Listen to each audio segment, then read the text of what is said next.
Thank you for clicking on this video. Welcome back, friends. I was erased before I even had the chance to live.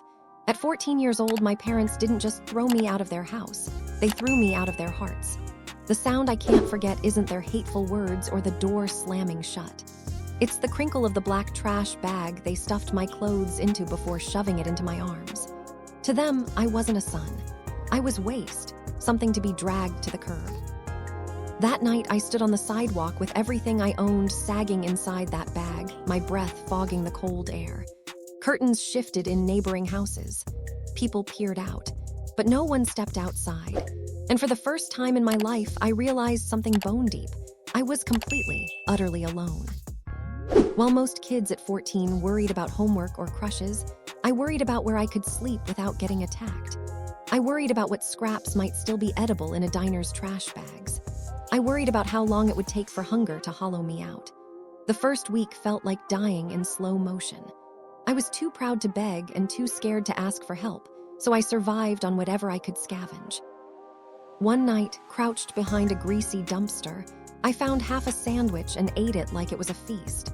In that moment, I promised myself I would never forget what it felt like to be treated as less than human. My parents, let's call them Lillian and Victor, were experts at appearances. Lillian loved spotless kitchens and designer perfumes. Victor loved control, speaking in judgments. "A Whitlock should never be average," he'd sneer if I brought home a less than perfect grade. I never once heard him say he was proud of me. The night they shut that door, they didn't just abandon me, they erased me.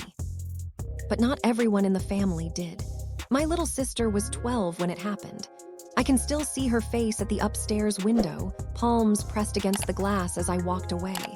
She cried for me, but our parents yanked her back. That image, the desperation in her eyes, burned itself into my soul. And then there was my grandfather, Elias Whitlock. Victor's father was a man carved from stone and steel. While others feared him, I didn't. He had a quiet way of showing care, slipping me a $20 bill with a mutter of, "Don't waste it." It wasn't softness or pity, just a nod of respect, his way of saying I mattered. For years, I built my life from ashes. I took odd jobs at gas stations, washed dishes, shoveled snow. I lived in shelters, on benches, in cramped rented rooms. I went hungry more times than I could count. But every paycheck, no matter how small, was proof that I didn't need Lillian or Victor to breathe. When I turned 16, Elias found me one night as I huddled under a fire escape, freezing and ready to give up. He crouched down, set a wooden box in my lap and said, "Inside this box is something worth more than money. Don't open it until the time is right. Keep it safe. Promise me." "Why me?" I asked. His answer was simple. "Because you're the only one I trust. They want what I have, but you've never wanted anything but love." That night, I promised. For 12 long years, I carried that box through every storm. I thought about pawning it 100 times, but the promise held me back. It became my anchor, the proof that someone believed in me. Then came the phone call. Elias was gone. The funeral was at the Whitlock estate, the same house I'd been exiled from. I showed up in a borrowed suit that didn't fit, shoes that pinched, driving a car that coughed smoke.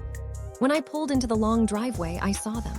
My parents stepping out of polished luxury cars, dripping with jewelry, laughing like royalty. They hadn't changed. If anything, they looked richer and colder. Whispers filled the air about Elias' fortune, $42 million. My parents, my uncle, every vulture in that room wanted their slice. But when the lawyer stood up, folder in hand, the room stilled. His voice cut through the silence. "The heir to everything will be the one who kept my secret safe." Murmurs rippled. My mother hissed, "What does that even mean?" My father scoffed. My uncle smirked. Then the lawyer's eyes locked on me. He smiled, lifted his hand, and pointed. Gasps erupted. My father leapt to his feet, shouting. My mother's pearls rattled as she shook her head. My uncle slammed his fist against his chair. They all screamed and demanded answers. The lawyer asked me, calm as stone, "Do you still have the box?" Time stopped. My chest tightened, but I reached under my chair and pulled out the same wooden box I had carried for 12 years. The brass lock gleamed beneath the chandelier. The room fell silent. My father lunged forward. That proves nothing. He could have stolen it. The lawyer shut him down. Elias entrusted this box to him and only him. I set the box on the table. My hands trembled as the lawyer produced a small brass key and placed it in my palm. Your grandfather said only you could open it. The lock clicked. The lid creaked open. Inside was a leather-bound journal and an envelope sealed with red wax. The lawyer lifted the journal and began to read Elias' words aloud. I built this fortune from nothing, but wealth means nothing without character. To my family, the one who inherits will not be the loudest, nor the greediest, nor the most polished. It will be the one who carried loyalty in silence, the one who bore the weight of a promise when no one else cared. Every eye turned to me. My mother's lips trembled. My father's fists shook.